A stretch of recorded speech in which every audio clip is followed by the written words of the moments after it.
Welcome everyone. My name is Yo Fan. I'm a professor in civil and environmental engineering, also a faculty member affiliated with ITS.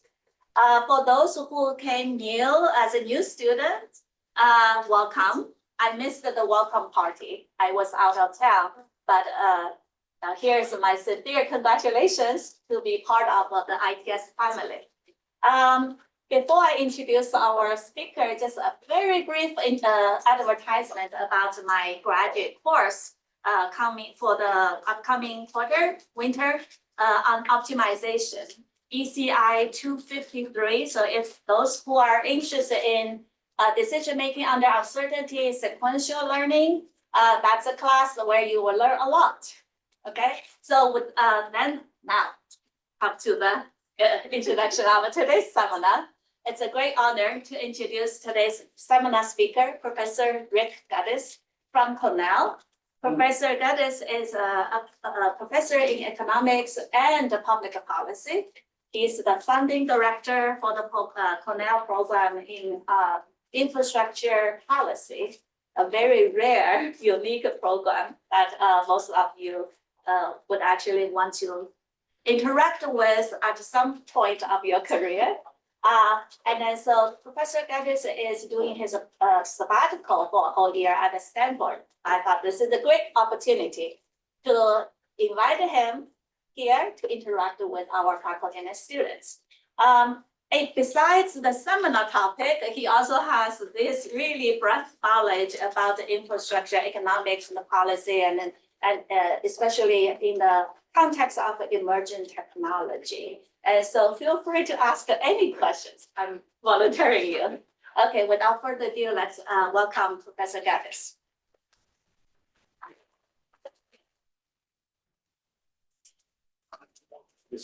Thanks, you. Thanks for the kind introduction, for the invitation to come here. It's great to see such a broad and deep audience here to talk about reading markets for transportation. Probably should focus on real-time road pricing. So that's what this is about. This is I guess you should know, like, what is my goal? What is my purpose here? My purpose at this point is to really have impact, is to try to get this idea out there in circulation as a viable idea to actually apply to address traffic congestion, and to have people pick up this idea and to actually try to implement it. So if you don't ever leave Davis saying nobody ever told me how to become an internet billionaire while I'm here, because this could make you an internet billionaire. So I hope at least one Davis student takes this and runs with it, becomes an internet billionaire. I hope that student is my son, who entered UC Davis this fall in environmental engineering, so that his mother and I could spend that money in our retirement. Anyway, I'll tell you how to make $1 billion pretty soon. Let me be clear that this talk is published on is based on a set of already published papers with me and two buddies. One is Peter Crampton, people in auction design, market design, which is actually very big at Stanford. Al Roth won a Nobel working in that. Peter works with him quite a bit. Know Peter very well. Peter was at the University of Maryland economics department for a long time. Really great guy. The other person that the three of us, is Axel Okenfels. You probably detect a German name. He's from Cologne in Germany, I believe originally, but has gotten large grants to study this. I think he's running a center in Bonn now in Germany. So it's really me, Peter, and Axel who have worked on this for a number of years. I recommend these papers to you. The main one, maybe should have brought it out, but this is all a very quick read in Nature. So it's a big hit because it's like most general journal, British journals, Science and Nature. What could be more general? So you could get the idea in terms of background reading in 3 pages of a very short paper published in Nature. The bigger one is published in JITE. It's a very old, again, German journal called the Journal of Institutional and Theoretical Economics, that lays out the concepts that I'm going to talk about in more gory detail. This one is more readable for you, that is more accessible if you wish. This got a lot of press. Now it's a few years old in the German press. Obviously, the Wall Street Journal, New York Times picked up commentary on the basic concept. I think favorable for the most part. So my hope in the coming months and years is to try to extend this. There's a number of ways that you could do through experiments or pilot projects to test what I'm going to suggest as a way of extending this work. Maybe by way of background, I guess I could talk about it here. Peter is known more in energy. He is known for setting up wholesale power markets. So actually creating a market, not in the retail, if you're like a little homeowner and you're using a small amount of power, but maybe Davis is using a whole lot of power to power everything in this room, and they're buying it on the wholesale market. In a lot of places, like where I come from, upstate New York, the power market clears every few seconds. So demand and supply are being equated on the margin by the price of power changing. Peter has actually helped to set up some of those markets. He did it in Texas. Talk about that in a minute. He did it in Mexico himself. So a lot of what I'm going to talk about in terms of the market structure comes from wholesale power markets that are actually operating. And I can show you how to look at that, at least in New York State and in the East, in real time. So markets are operating there. We have, I think, 5 grids, to just give you a sense of the scale of the grids in the United States, plus Texas, which is on its own grid. So a lot of what I'm going to talk about comes out of the wholesale electricity markets. This is probably unnecessary for this group, but I'm going to go through the song and dance, and it's a cottage industry and economics and transportation policy now of pointing out the harmful effects of traffic congestion. Particularly people from California probably don't need to know this. So one of our dear friends and colleagues, Oliver Gow, has studied the effects of air pollution on health, particularly diesel particulates, fine particulates from diesel fumes that your body has trouble processing. There's a whole lot of negative effects on health, obesity, divorce rates if you have a longer commute. We all know about fossil fuel loss. Maybe that's on just from cars sitting in traffic, idling. Here's a few quotes. Air pollution from traffic congestion, 83 of the nation's largest urban areas. About 2,200 premature deaths annually. Cost the health system $18 billion per year. That's a little bit old data, but you can imagine those numbers have increased over time. Emissions from vehicles idling on crowded roadways are harmful to health. This study, published in Environmental Health, they quantify that damage. So, we may have another one. Couple effects here. Interesting. COVID kind of, for years in urban planning, I heard about a move towards centralization. The idea was to get people through transit-oriented development and other ways to live more centrally, get away from the car, get out of your car, have more density, population density in the city. Throwing a switch on the wall, COVID reversed that. The idea was to de-densify, get everybody out to the suburbs. No, density is bad for the spread of COVID. Now my sense is the old trend has returned. People since the time of the Romans have been moving off the farm, where life is really, really hard, into the cities and in urban environments. That is a very long-term trend. It is related to income or wealth. People, our species just likes to live together as a group, and it's happened because of that. The second thing is closely correlated to wealth or income is the purchase of a car. In a lot of developing countries, people urbanize, and then whether it's a status symbol or transportation, they want to own cars. So this trend is probably not going to change.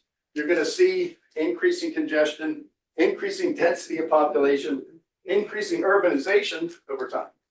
If anybody can tell me which city this photo that Peter got me is from, I'd be grateful. I just thought it was a nice example of densification.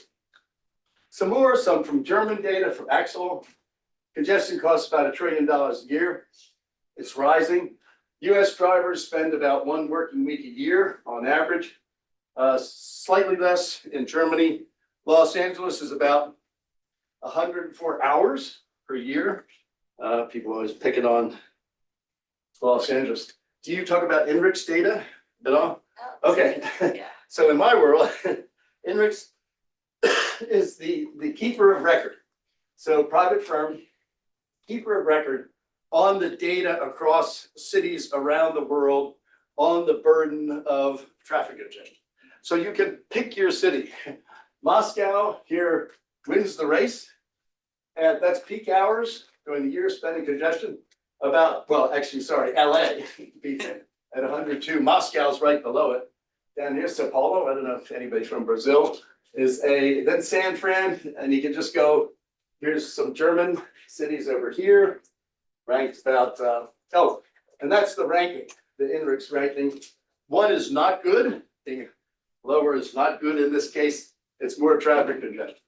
So you can see that globally, traffic congestion is a serious problem. I just put the top of the circle here, if you want to see, Rome is 39, Rome is 51, Philly's 52, and these are the peak hours spent in congestion. It's a global problem. It is severe. It is going to get worse. There's no viable alternative solutions to what I'm talking about today that will be offered. And I'll tell you why that is in a second. Okay, this is one of the key papers that I assign when I teach my students. Durant and Turner in 2011 American Economic Review. The paper is called The Fundamental Law of Road Congestion. The fundamental lesson of this paper, which is profound, is that you cannot build your way out of traffic congestion. Nothing your way on this talk except for that. You cannot, over the long term, build your way out. So if you have a city, you're congested, and you know the bottlenecks, say you're mayor, and you see this highway is congested all the time, you say there's 3 lanes, let's add a 4th lane, okay? Let's build a 4th lane. That'll reduce the congestion, yes, but pretty quickly, that 4th lane will come to be just as congested as the other 3 lanes were beforehand. That is the fundamental law. Now, what Durant and Turner do is estimate a model showing you how long it will take before that 4th lane becomes just as congested. It's fast. It depends on a certain set of parameters, but it is faster than one might think before they read this. So this is, we would call as an economist, a supply side policy. You're going to say, okay, congestion, and it's understandable. Maybe in the people are trained to think this way. If there's a bottleneck, just add more capacity, and then you'll solve the problem. That's where we should end. Okay, but there's economics at work. So we would call this supply side capacity. I would also want to introduce in your lexicon that you are adding not free, please, but unpriced capacity. The new lanes in my world are called GPLs. They are general purpose lanes. My guess is most of the lanes that everybody in California is familiar with is a GPL. It's just a lane on Highway 101, 280, you get on it, you drive on it. It's not tolled, I know there's tolls around, but basically the model is it's not tolled. So that I would say is adding unpriced capacity. You can see I'm pushing the discussion in the direction of using market forces. So it'll become just as congested, that's the lesson. Also, there's constraints on this. I don't know, things are different in California. I'm a Northeast corridor guy. I grew up in Baltimore, worked in New York for a while, now I'm in upstate New York. I'm very familiar with the Northeast corridor. It's really hard to acquire urban land for the right of way in a lot of corridors. If you're on the New Jersey Turnpike, you're on a whole bunch of roads near New York City. There's a bunch of houses and apartments on that side that you would have to condemn to expand that road. And there's things you could do. You can eliminate the shoulders, you can reduce the lane width, All these things are dangerous to some extent, but you hit a constraint at some point. Also, that is enormously costly, okay? That's a lot of money.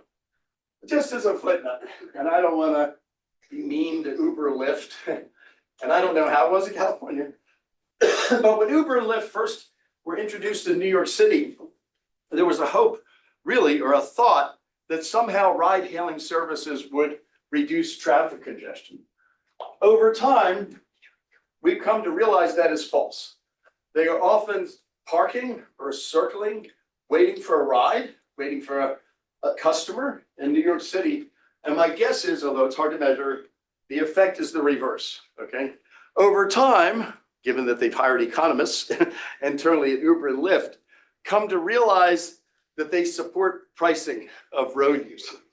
Uber states officially supports pricing of road use, the most effective way to manage vehicles on the road, and say congestion pricing is not caught on in a big way at Lyft, but they understand it. So they're kind of in favor of it at this point. So please keep this lesson in mind. You can't build your way out of congestion. You can try, but it's going to be a short-term stopgap, probably wasteful measure at some point. Okay, this, well, maybe I'll put it up. Think in terms of economics. If you get on the road during a congested period, you are generating a negative externality. I have no idea how much economics people in this room have had. It's standard Econ Micro 101. Air pollution is a negative externality. You live near a steel plant, suppose. There's the steel burns a lot of nasty stuff to make the steel. You breathe that in, it harms you. You're not involved in the steel plant making, but that steel plant causes a negative externality. Perhaps you live above, you have an apartment, it's above a bar or a restaurant, and the bar has a band. And the band plays late into the night, your apartment is up there, you can't sleep, you're awakened by the bar and restaurant. That's a negative externality. You're not benefiting from the revenues of the bar, but it's harming you. That would be noise pollution. So I want you to think about traffic congestion in exactly the same way. Nobody does. When you get on the road during congested times, you are taking up road space. That is depriving others of the road space. You are congesting the road. That is like air pollution, noise pollution, water pollution, but nobody takes this into account when they're considering their morning commute, okay? So one of our intellectual heroes in this world, we should give heroism, is Thomas More. The users of road and other transportation networks not only experience congestion, they create it. In deciding how when to travel, most travelers take into account the congestion they expect to experience. How long is it going to take me to get to the office? How long is it going to take me to get to daycare? Am I going to be late? Few consider the cost their trips impose on others by adding congestion. You would sort of have to be homo economicus, really calculating to make that calculation in your mind and say, maybe I should wait because I'm going to congest the other guy, right? That's lesson number one. It's just human behavior. I'm not criticizing anyone, but the real lesson is this is super duper highly nonlinear, okay? And you've probably observed this in California. I see you is nodding. Wait a minute. Maybe I'll just go to the nonlinearity. This is our Federal Highway Administration. The number of vehicles that get through per hour, so that's throughput on a lane. You can measure it however you want, but take a lane, measure the number of vehicles that go over the lane in that hour, that's throughput. Per hour can drop by as much as 50%. I would say it's probably bigger than that when severe congestion sets in. At high traffic levels, freeway is kept in this condition of collapse for several hours after the rush of commuters have stopped. So please tell me if you've observed this in California during peak times. Usually the morning peak is more severe than the afternoon peak. People seem to have more time constraints in the morning than the afternoon, but both peaks are bad. People get on at 6 a.m., 5 a.m. There's not much other traffic. There's not a lot, although traffic's going up. There's still free flow. Cars are still moving pretty much at free flow. the throughput is okay. You see a few additional cars added to the road. At this point, things start to slow down a little bit. Then if you had, say, 5% more, 10% more traffic, it really slows down a lot. It starts, I don't want to say gridlock because that's the New York City thing, but the free flow collapses. So your travel time goes way up, your congestion goes way up, and you have basic traffic congestion. The lesson here, oh, by the way, ask me questions. Please don't wait for questions to the end. I want this to be interactive. I do not want to be lecturing at you. Yes, sir. So I'm all for like reducing driving and everything.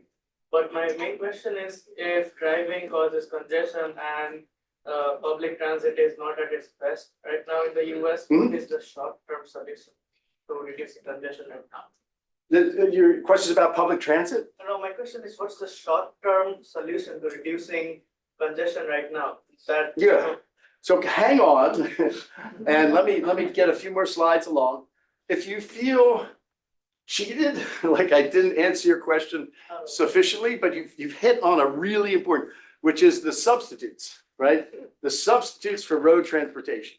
And that is crucial. I want to be sure I get to it, but hang tough. Yes, sir.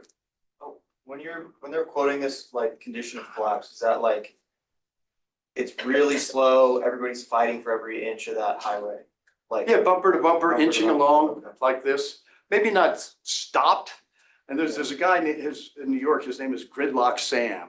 He actually came up with the term gridlock because it happened in New York City in like the 70s or 80s, where cars came into the city for an event and they couldn't move. Like it was literally locked up. So I'm trying to avoid the word gridlock, Yeah. but probably you know where there's enough congestion that the cars are just moving along sometimes they're stopped. It's not necessarily an accident or a dead animal, or it's just volume. Does that make sense? Yeah. That's kind of what I'm thinking about at the peak. And so like when they mean several hours, do they literally mean like several hours? Because like out here, for example, our peak hours of driving are like in the afternoon are like 2:30 to 6:30. So that's So this 3 hours. is just, you mean throughput per hour or? It just says condition of collapse for several hours. Oh, yeah, I think that may be referring to, it was actually like a day in New York. Oh, Yeah, I wouldn't put a lot of stock in that. Yeah. Because it varies, right? You could have a traffic congestion moment, or you could have a area that's congested for a whole long time. For whatever reasons, you could model that. What's that? Evacuation, you often see takes couple of days to actually evacuate. Yeah, And oh. It's really, those are perfect conditions to see that Oh, cars don't move. I believe you. Yeah, and the other thing maybe, and this is a German, come back to the Germans studied this using helicopters or drones. Traffic congestion in one area of a freeway, like on the Autobahn, can have like a rolling a knock-on effect in a completely different section of the Autobahn. And they were studying how the interactions of the cars did that. But I want to take away another lesson from this graph. Yes, sir. This is like a silly question, but what if, There are no silly questions, What only if- silly. Just what if like every single driver was perfect? Like everyone on the freeway is driving exactly 65 miles per hour. Is that like, and I guess like, it becomes like an automated, like autonomous vehicle question. So I wonder if you're getting at, there's something, again, traffic engineers that I talked to have been obsessed with it, called platooning. And the idea is if you could compress the distance between vehicles without having accidents, the throughput per lane would be much greater because you're using up that road space. The problem is, of course, people aren't perfect. Is that what you're talking about, where all cars are moving along at 65? Yeah. You still have demand for the road capacity exceeding supply. So you would still have congestion, because there would be people trying to get on. You might have sort of, you could improve the throughput, but I'm talking about human behavior. So I'm talking about people, like a few slides, purposefully delaying trips, either earlier or later in order to decongest the road at peak times. Okay, so I think the answer is no. The thing that I want to take away, this is highly nonlinear. It works both ways.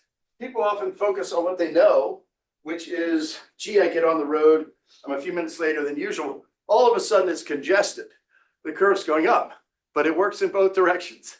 If you can shave the peak 5%, 7%, 10% of the drivers to wait or to reduce that, you slide down the curve. And you can get just a small number of drivers this way can greatly reduce travel time, okay? It doesn't take a lot in the peak to get to, we should call it max flow conditions through the road, okay? Does that make sense? I cut off a couple of quotes here.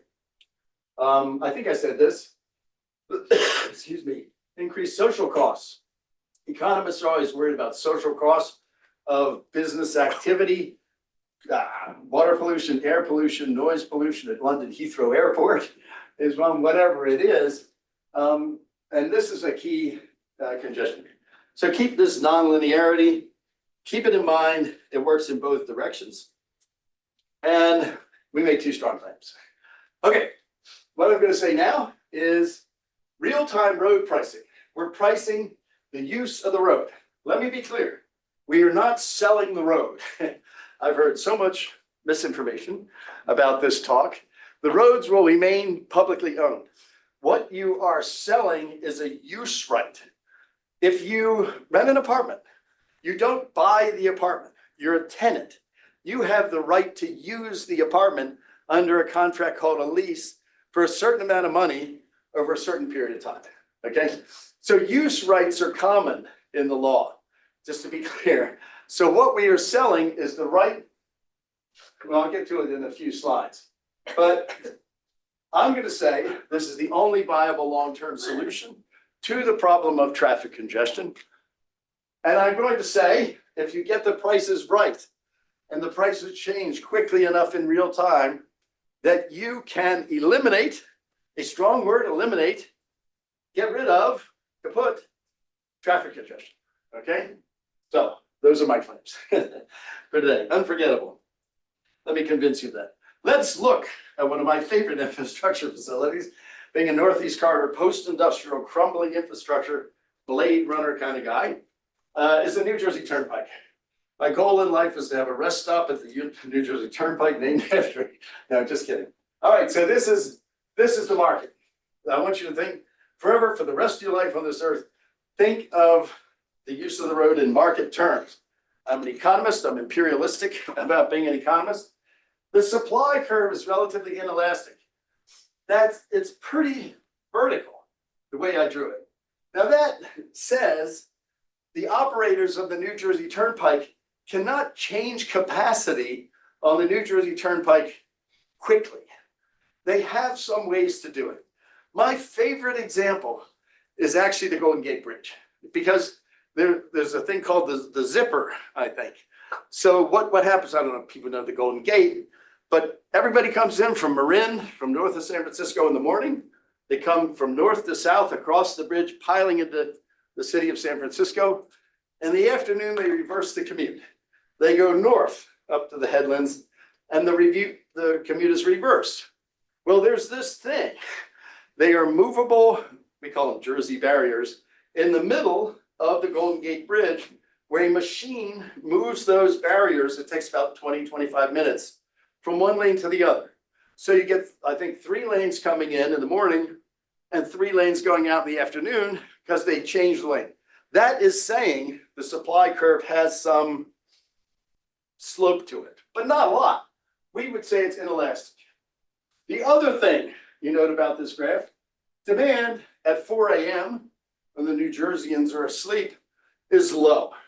Demand for the road.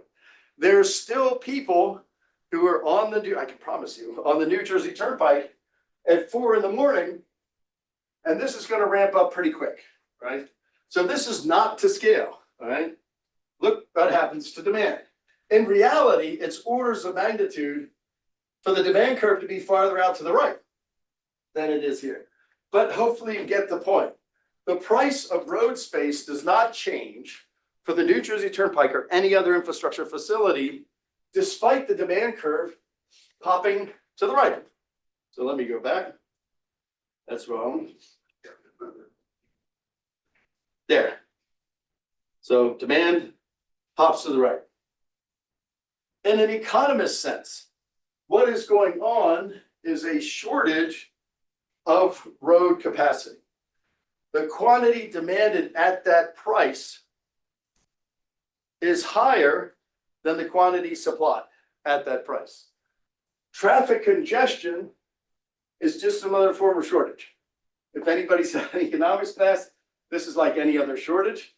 The economist looks at that and says, why is that? It's because the price can't vary. The price of road space is flat. If it could clear the market, it would be there. And the shortage would be eliminated.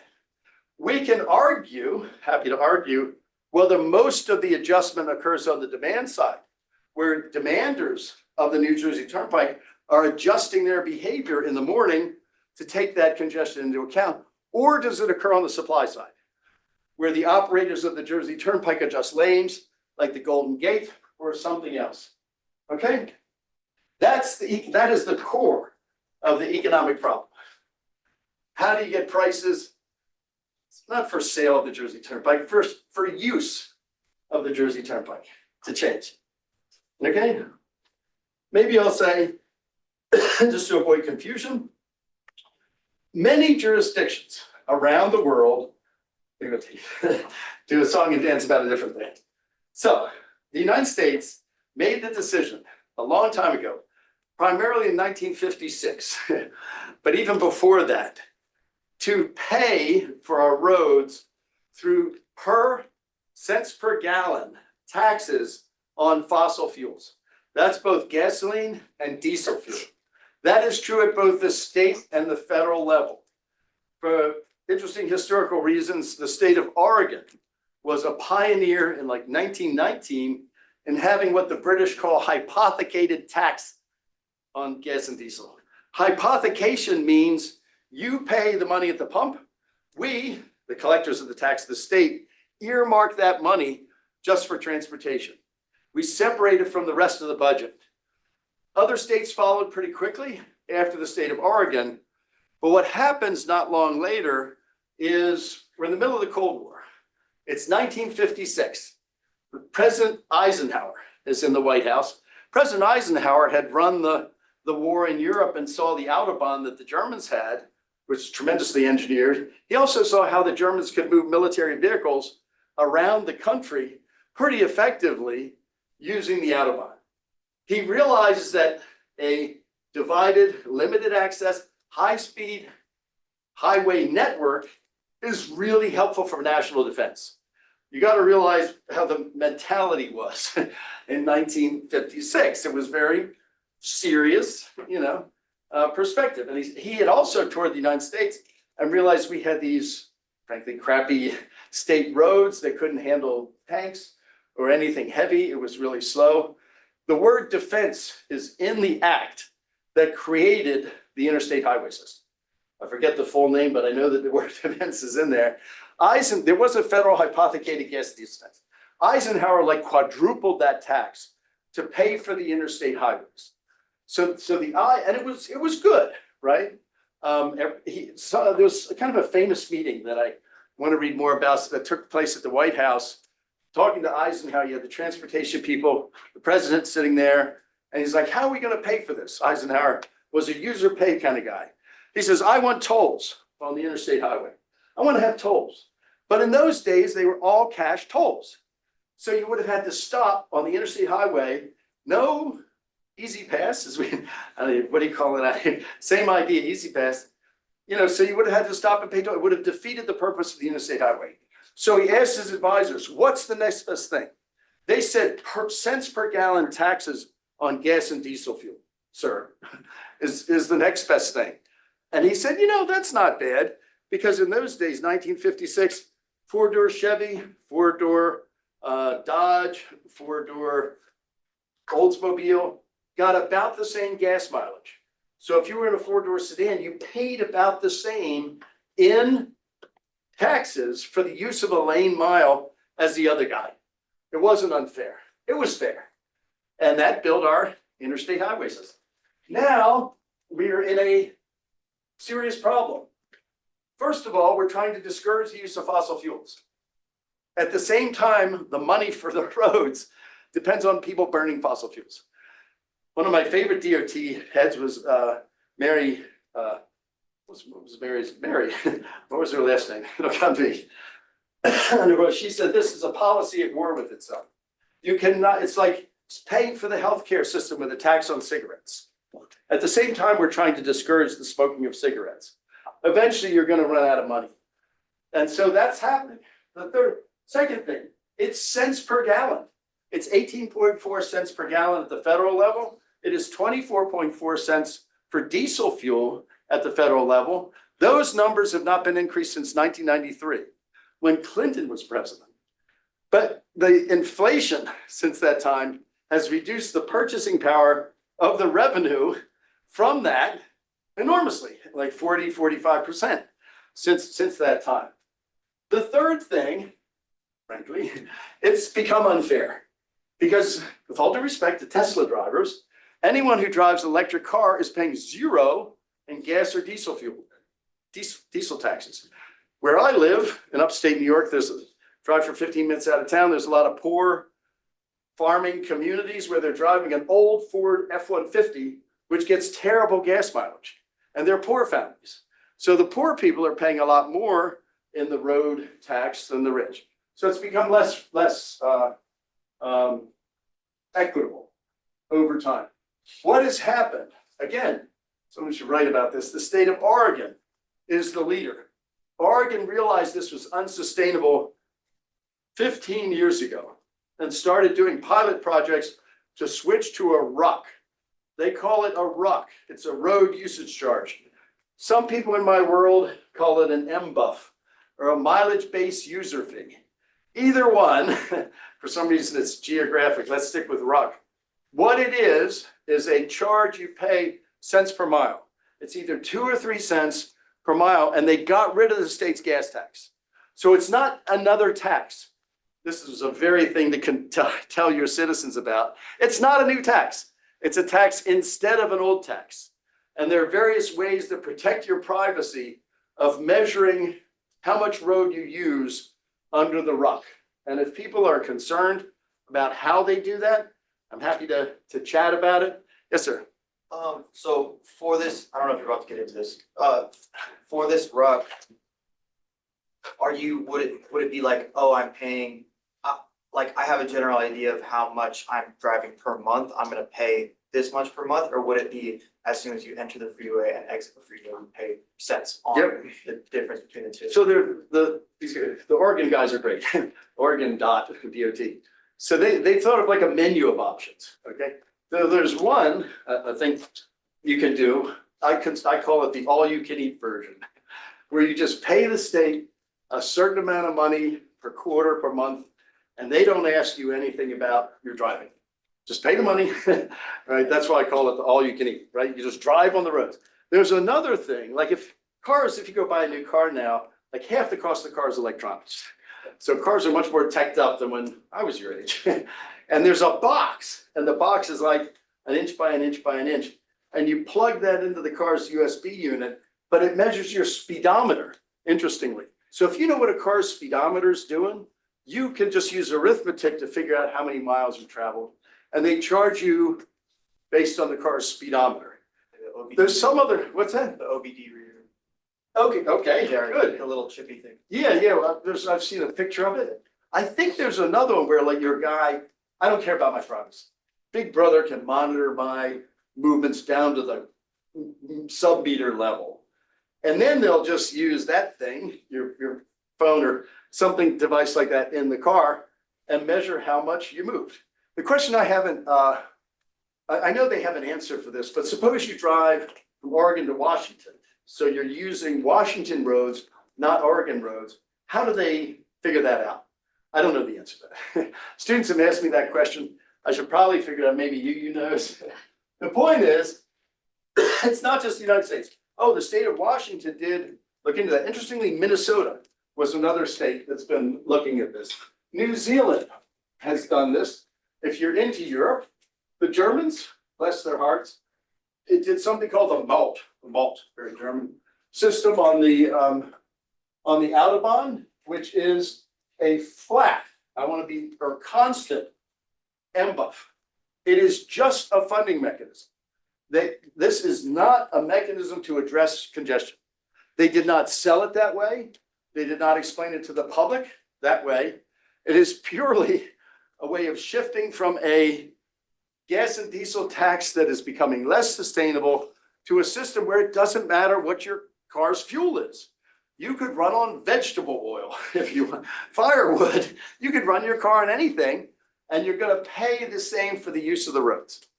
So this, I predict, will be a trend, but this is problematic because it doesn't. I showed you the demand shift for the use of any facility that is the cause of traffic congestion.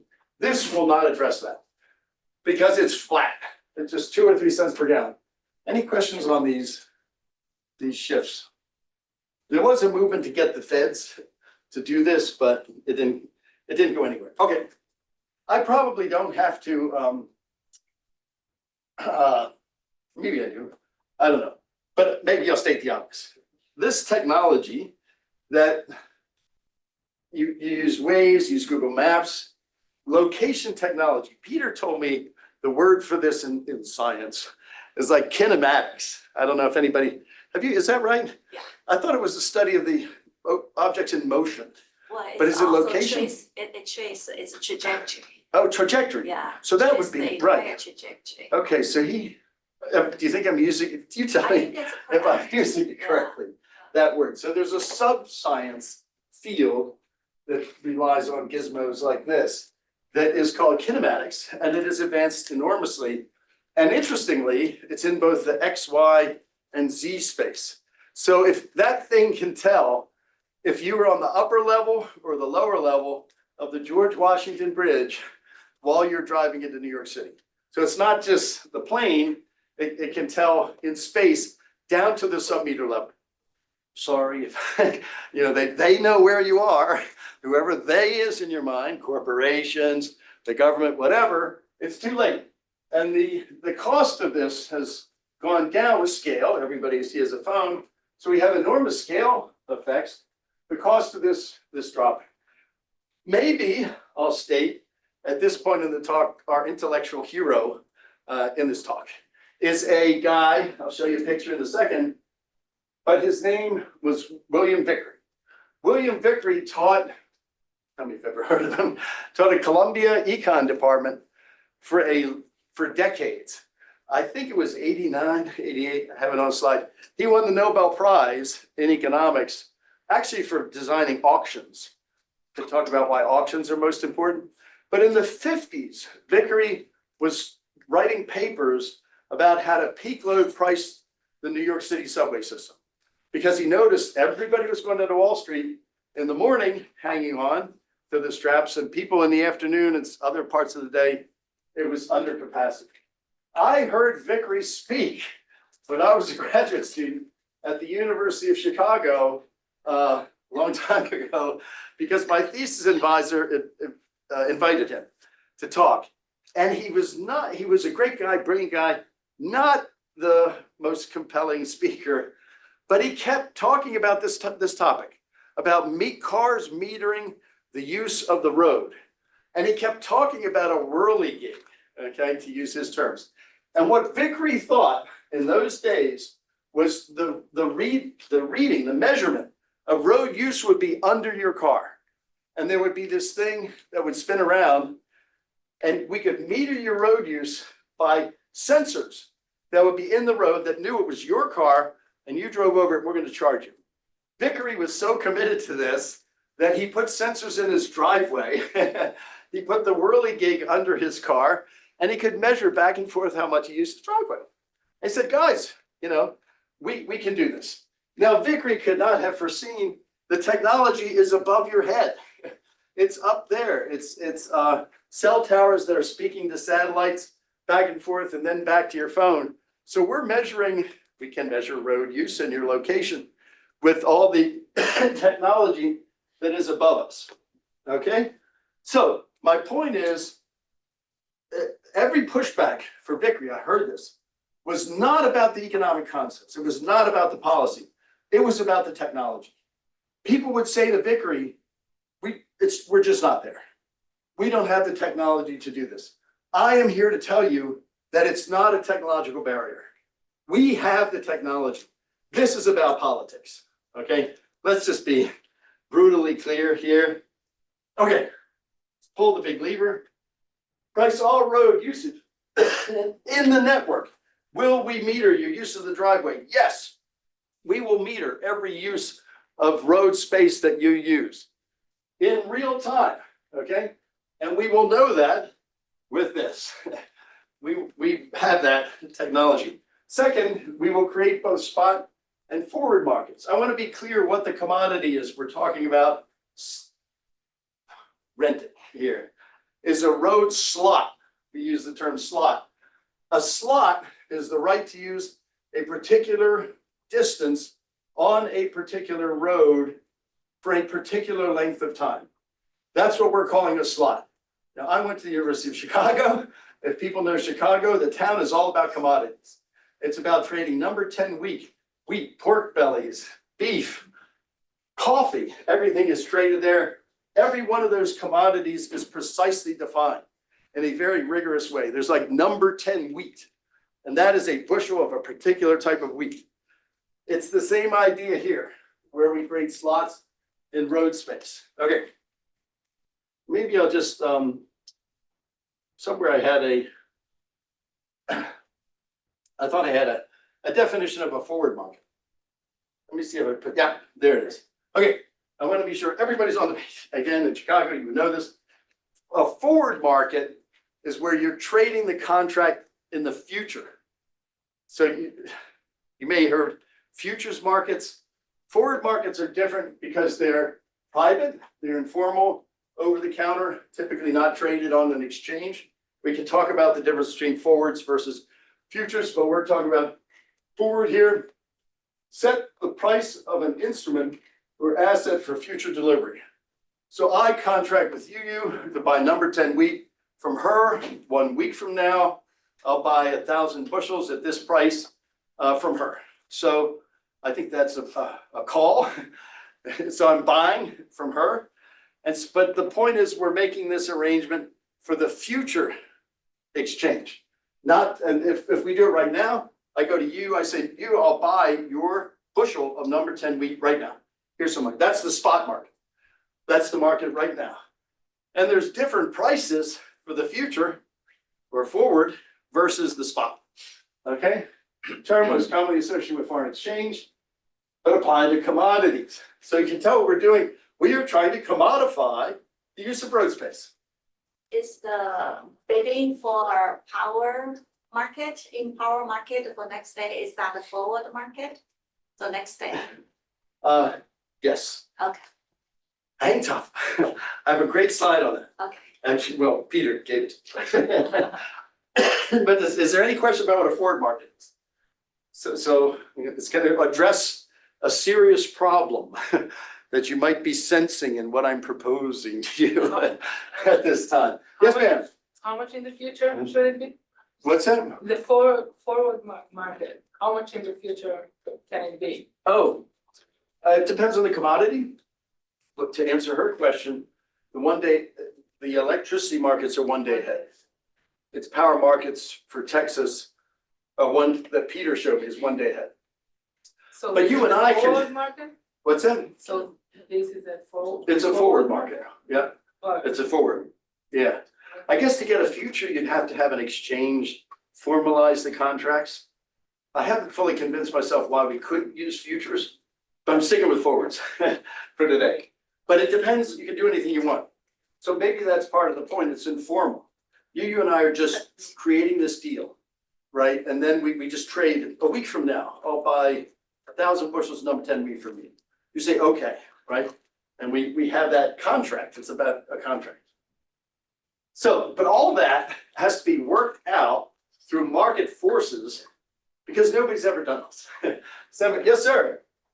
The difference is that like a day ahead market, like the electricity market is one where you have contracts, but you don't have futures. Like I can't buy a futures contract and then sell it on to someone else. I can only agree to supply electricity in the day ahead market. So there's no secondary derivative arbitrage there.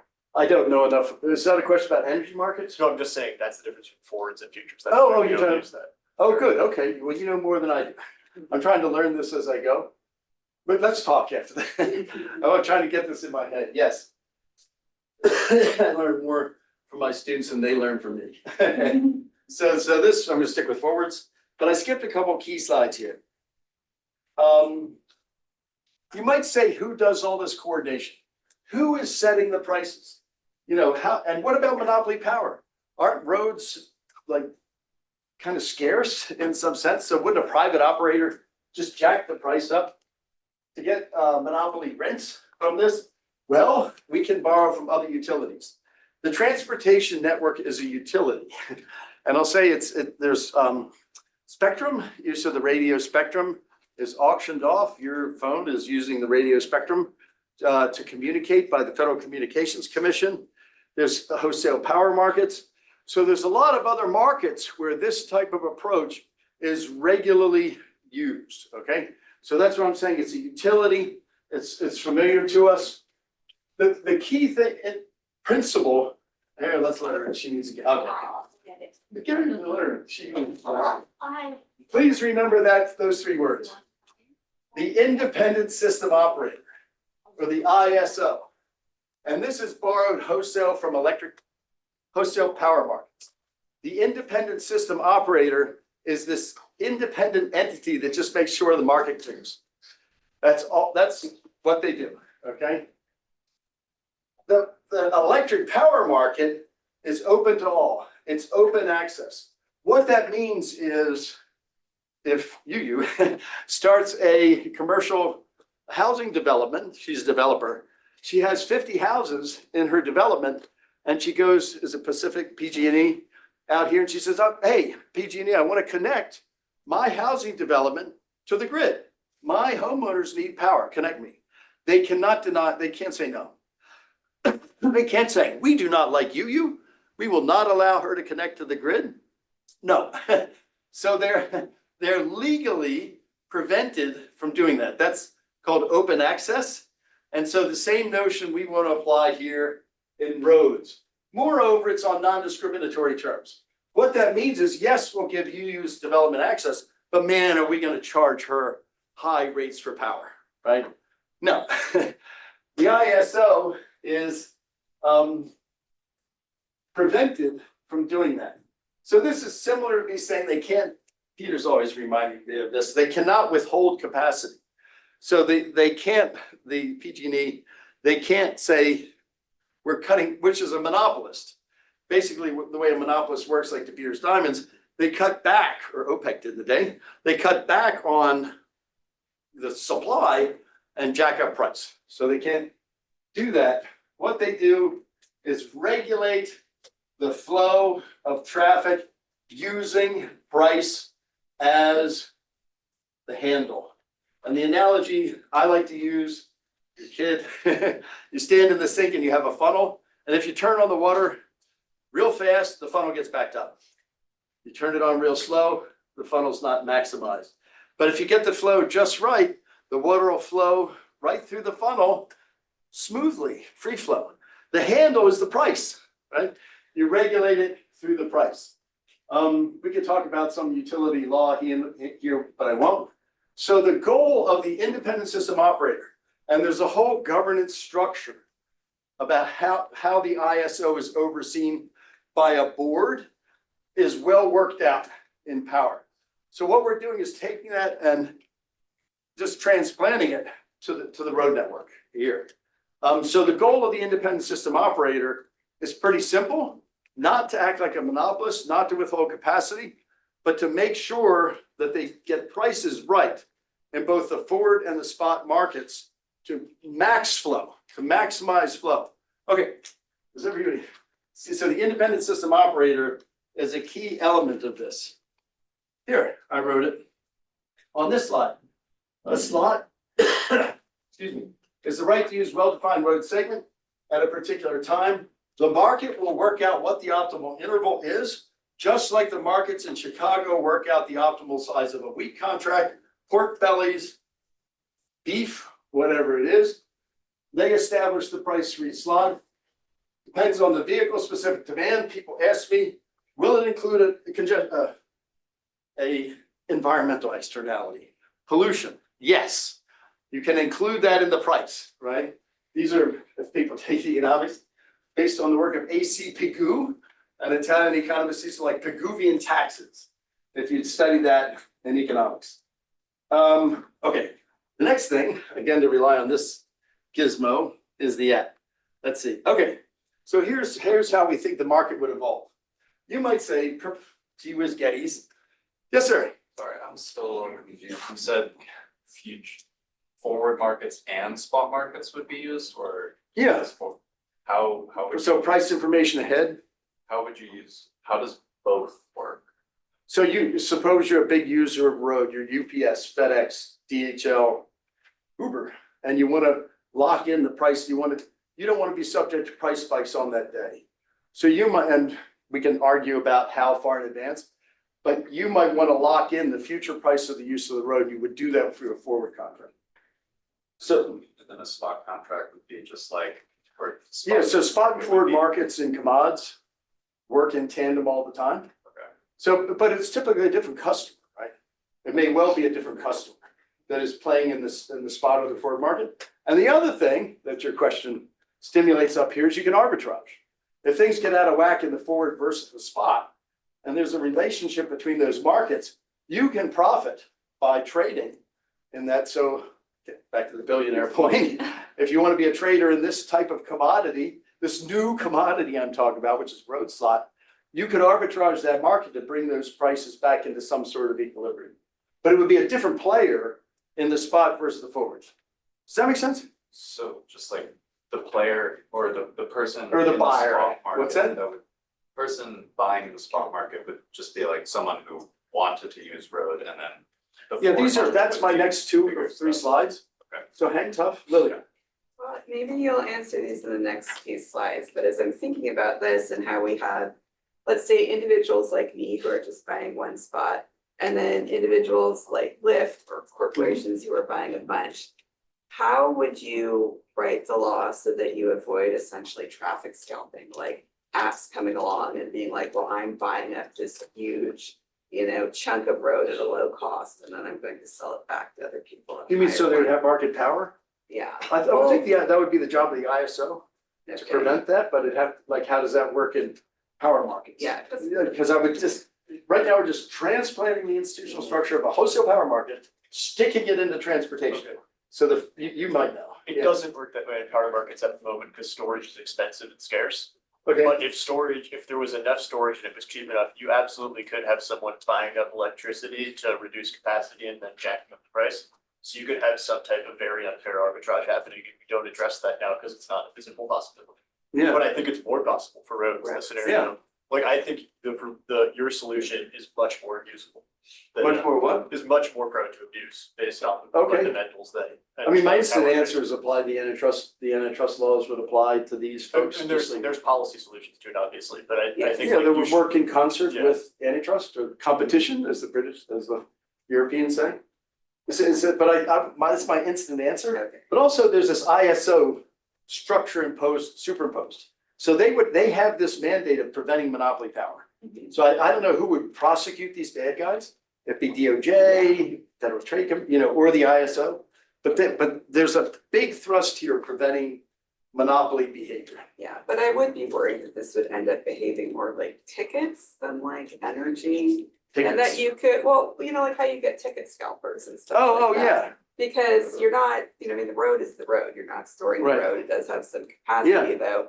So it wouldn't exactly be like either one, but I do think that there would be more, or I would have more concern about apps coming along, essentially Interesting, acting yeah. like scalpers. Yeah, I haven't, And I yeah, don't it's a know good quite question. how to describe that behavior, Yeah, it's a but good question. as a consumer, I just rather they would not be allowed to do that. Yeah. So I'm just gonna belch out these standard answers for you. Because we We haven't thought it through enough. Okay. But I think Axel, where the Europeans are big, competition law, it's much stricter in Europe, maybe Germany in particular, would have a better answer. I feel like I'm giving you an incomplete answer, but that's what I wanted to do quickly. Okay, sorry, anything else? But this is market. What's in? Yes, sir. You mentioned that we want to set price for roads to decrease the traffic congestion. Yeah. I want to know that how is it possible to prevent some traffic congestion in unpricing road, for example, and you mentioned that the price is dependent on their demands. Yeah. And in some cases, people you like to use some ways or roads that they didn't need to pay some money for that. And I think in this method, we transfer traffic congestion to other roads. Yeah. And not prevent and solve it in the exactly. So that's why my earlier slide said priced the entire road network in real time. If I can pull the big lever on the wall and shift this policy, there's zero unpriced road capacity. All road space is priced in real time. So that's a So spot. we don't have this, what's that? Is that a spot market? That would be, there would be a spot Instantaneous, market for yeah. every square inch on the road network. And depending on how things evolve, also forward for that, right? Do you see? So we have this problem now because it's not, can we stop using the word free? It's unpriced. It's really expensive. But we have lanes that are, managed lanes, whatever you call them, that are priced variably, kind of like what we're talking about. We have that around DC or 95 that goes from Baltimore to New York. And then we have the unpriced lanes. Suppose you go to the grocery store and there's two piles of bananas. One has a price per pound for bananas. The other says free. Which bananas are you going to take? The free bananas. So pretty soon the bananas are going to be, the free bananas will be gone, right? So that's the road space and the free GPLs, right? So the economist, that's why people hate economists. They solve this, we solve this by pricing the entire network, right? So you don't have, I want to address this issue. So people say, Geddes, this is really complicated. I don't want to fool with any of this. People don't calculate that way. They're thinking of a market. This is you. This is driver A, driver B, driver C, truck driver D, garbage man E. That's the independent system operator. And the simple market you're buying the rights from the ISO, okay? Now that would be a complicated thing for you to process. So what we speculate will evolve in the market is this model. Where did I put it? This model. So this is open access, but what you have are companies, maybe this is to your point, companies in the middle that are SPs. So they are service providers. You buy a plan from a service provider. The service provider is then expert in dealing with the independent system operator. And the independent system operator deals with all these problems on your behalf. So it's like power, where there's somebody in the middle, or maybe communications, where you have a cell phone plan, so forth, as opposed to dealing with the satellites directly. And of course, this market will emerge and evolve over time. Okay, I did skip a couple here. Forwards we went through.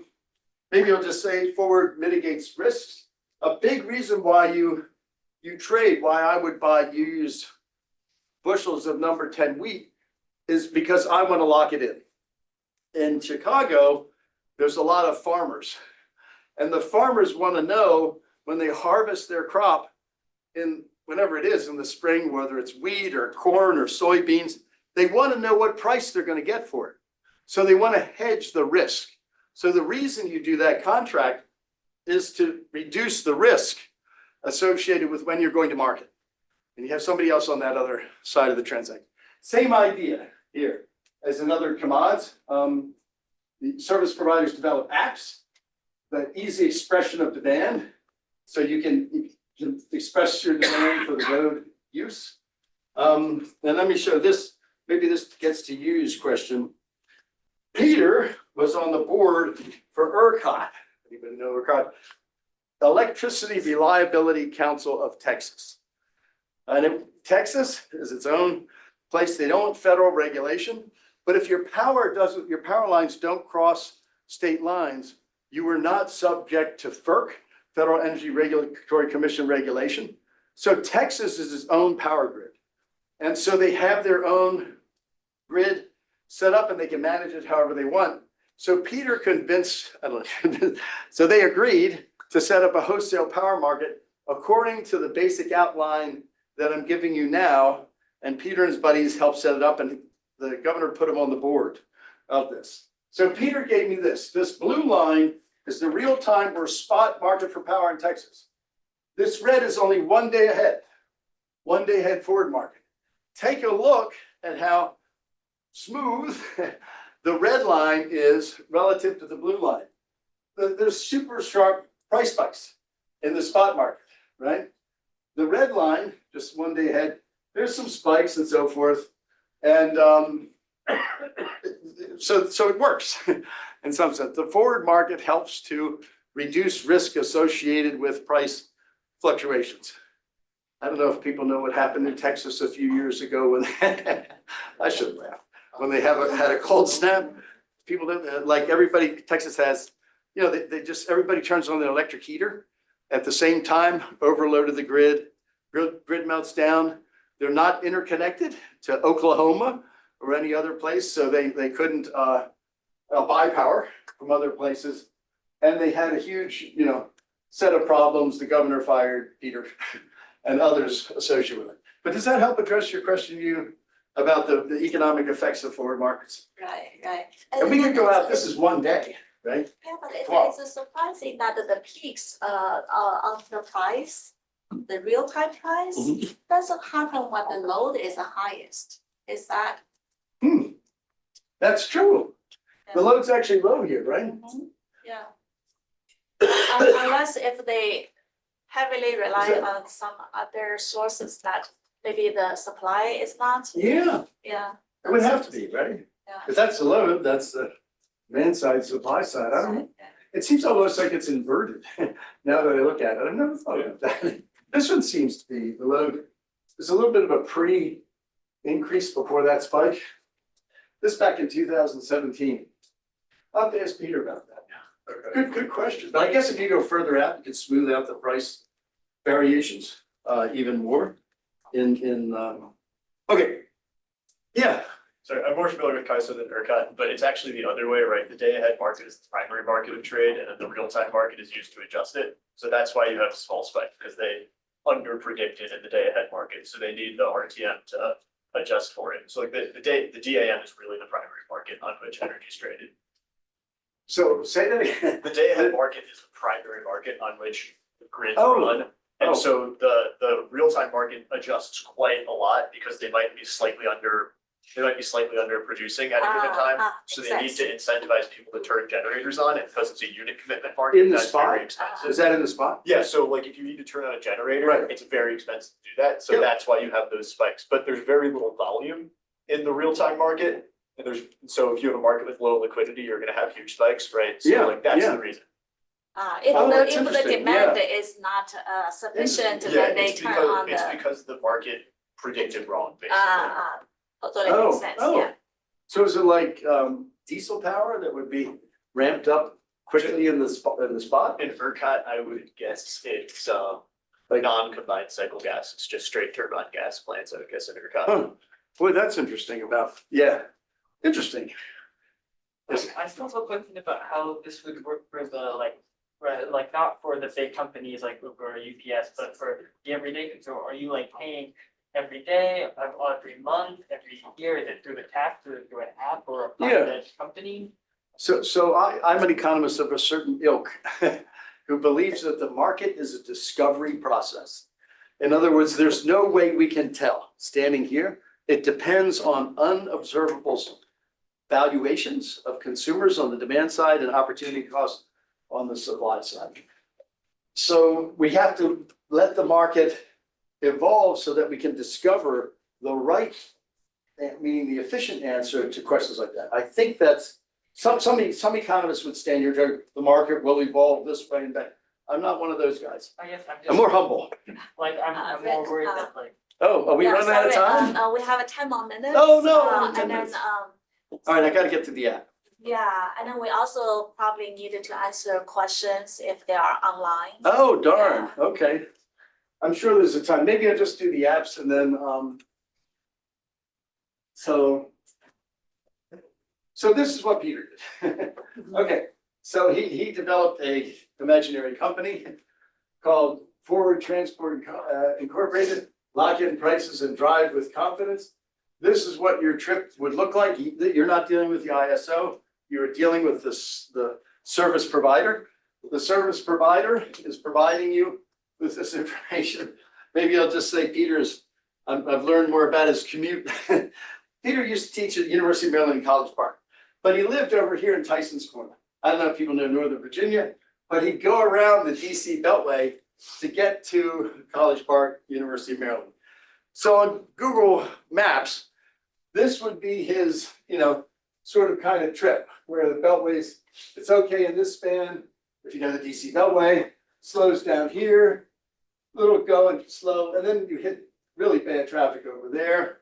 And he would have, it would give him data about how long his trip would take in an unpriced roads situation, right? The roads are not priced. And then, of course, use the Crampton, Geddes, and Oakenfels method. It looks like this. Smooth, blue all the way, because the independent system operator gets the prices right. You don't calculate the prices.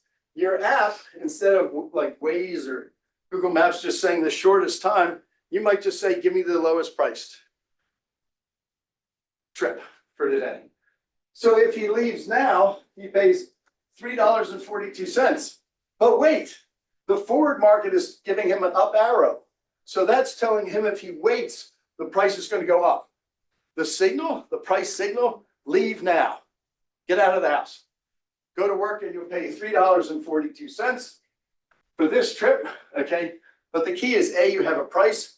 B, you know the direction of the price change, okay? So you have market data that you can react to. So, and you can tell something similar. Oh, this is just a side-by-side. Mostly free, comes at high cost of uncertain congestion delays. Yes, our market puts a price on transport, but avoids delays. I should say maximizes throughput for the road system. Both regimes cause drivers to leave early or late. We're not at all, or to switch roads. But to the point back there about public transit, this is the problem. Road space is free, so the alternatives, at least in a country like the United States, are underdeveloped. That's because, at least in part, because the roads are free. So I would say this, it's going to take time. It's not instant, but there are solutions. Maybe your next door neighbor works in DC close to where you work. You're more likely to carpool with your next door neighbor if the current price of road use is high. Hey, Joe, let's carpool. Or you're more likely to support BRT, bus rapid transit, to your place of work if road prices are high. Third, this generates a huge amount of money.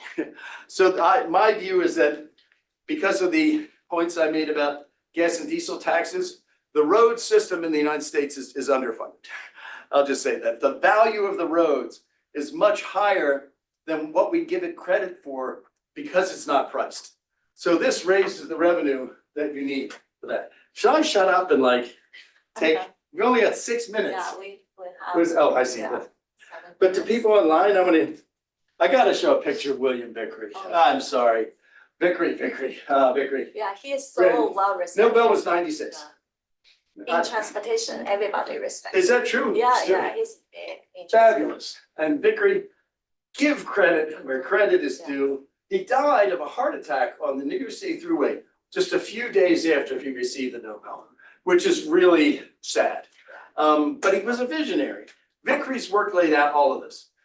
He said, if you price in real time the way we're talking, it simplifies consumer decision making. Don't worry about, just look at the price. And is it going up? Is it going down? Should I leave in an hour? It'll tell you that. It makes your decisions very simple. It'll develop other forms of substitute transportation. And it encouraged them to, here's another picture of Vickery. Essential information about, oh, I do have to say this. This goes back to the time of the Romans. Transportation infrastructure investment becomes politicized. It probably goes back to the Egyptians, where it's directed by in a political process. Adam Smith wrote about this in 1776, where it just does, where the money doesn't always get spent in the most efficient way. It gets subject to political forces. This plan, just spend money where the value of the road is the highest. I'm not against adding a lane here or there, but add the lane where the price of the road in real time is highest. And that's what we do we put a McDonald's where people are willing to pay the most for a Big Mac. Just do the same thing in roads. Anyway, so it takes the politics out of that. Okay, maybe I'm surprised nobody's jumping up and down about equity, but yeah, go ahead, Miss.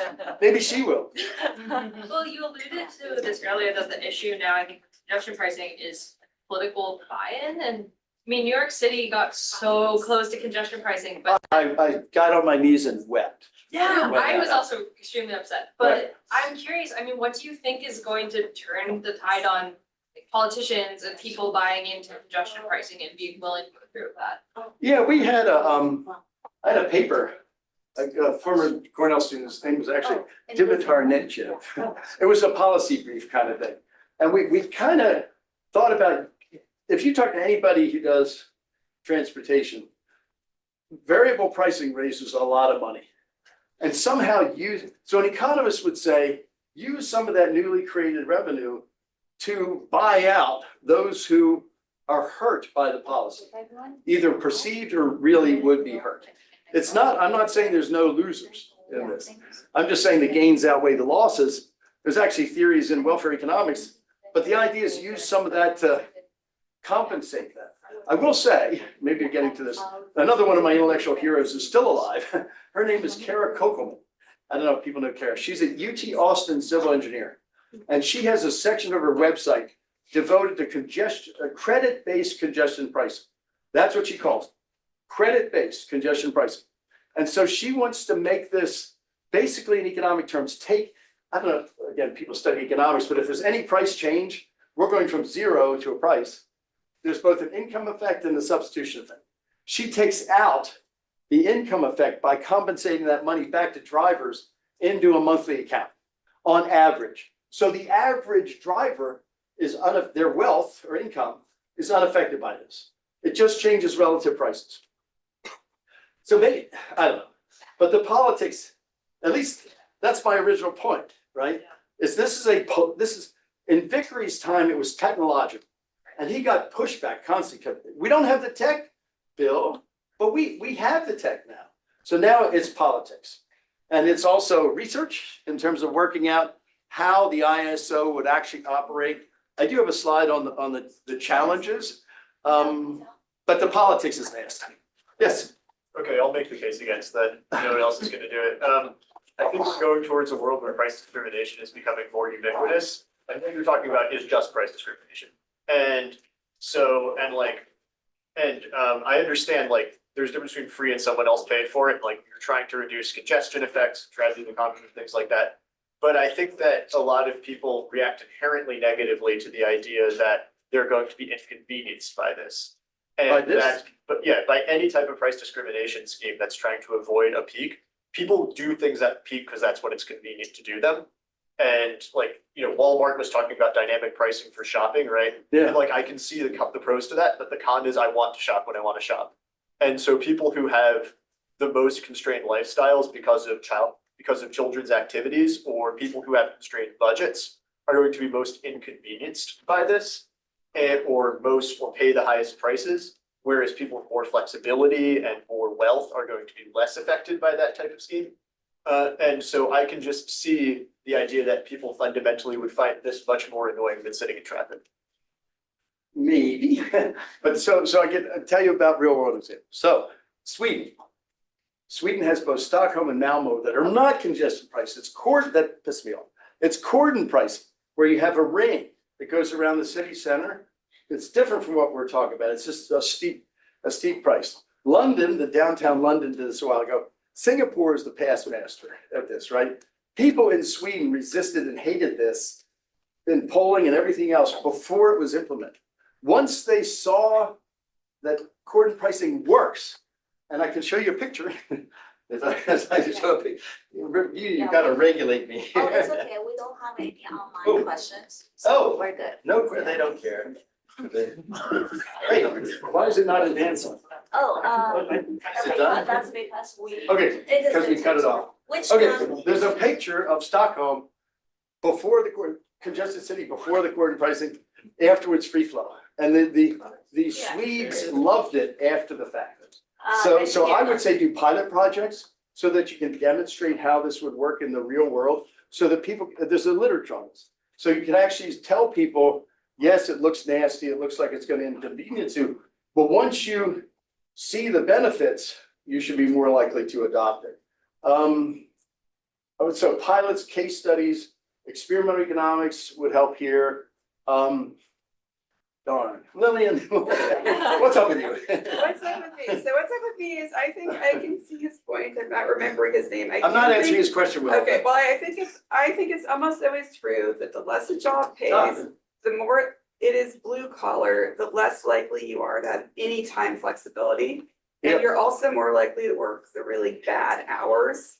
I do think that people will be upset about this, so my suggestion Yeah. is to tie this to like an increase in public transportation ahead of the fact. Yes, I agree, Lillian. With the expectation that people are going to switch onto those lines and there will be a higher ridership. Yeah. So I do Good think you point. do want to do a study in the area before you do this and have another way that people who can't afford this can get to work. Because all of these are essential workers during COVID, you won't like it when they get Yeah. fired, because they can't Yeah. afford to get to their job. I'm a fan of BRT on the bus rapid transit because it's not fixed guideway, so you can change the routes. Also, I was talking at lunch about scaled up ride sharing services like a Via, which is an Uber, but with 10 people. And alternatives like that should be combined with the implementation of this. Do you want to go? Yeah, I mean, Here's Stockholm, real pictures after, and that's just cordon, that's not congestion, that's cordon pricing. yeah, I guess my main There's Karen. question is like, without alternatives, without alternatives like light rail and public transit or something like that. This, like I think it's really important to consider equity. This is 2 slides. Oh, sorry. 3. Yeah. But I have to, Yeah. that's just one. But it looks like. Here, I'll send you these. It's just, it seems like it's pay to play, so it's like. Yeah. So it's like rich people, oh, I could spend $350, $375 as much as I want, but that person that's going to their minimum wage job in the Yeah. morning is gonna be like, oh man, I have to leave 3 hours earlier before my job even starts just to get the lowest price. Yep, so the Lexus lane, going to Lexus lanes out here, that came from California. But I'll just say with one thing, everybody in this room is used to lanes that have no price value placed on them. You were used to all roads having the same price, which is free, which is 0. Roads have enormously different costs. A piece of interstate highway is different than a state road or city street, and they have different values. So the value of the DC Beltway at peak is different than Route 13, which is up near my house and has very few traffic. So you're not used to a road where the price varies the way I'm talking about. The poor tend to use, it's a weird concept, less expensive roads. So I'll bet if you can measure the income of the people using the DC Beltway at peak, it's higher than average, right? If you measure the people using Route 13 in the countryside, I don't know what picking on Route 13, in the countryside of upstate New York, it is going to be a lower price. Yes, the poor have longer commutes, but in this world, the price of the road would be higher for the rich people. So I can see this being progressive in certain cases. It's complicated. I'm not minimizing this. But then you would just have rich people only on that highway, like basically all the time. Sorry, we do have to wrap up, but there is another event afterwards. Well, don't you love our I love it. active That's great. minded Yeah, this is students? tremendous. Let's give Here's the our next speaker section. one more.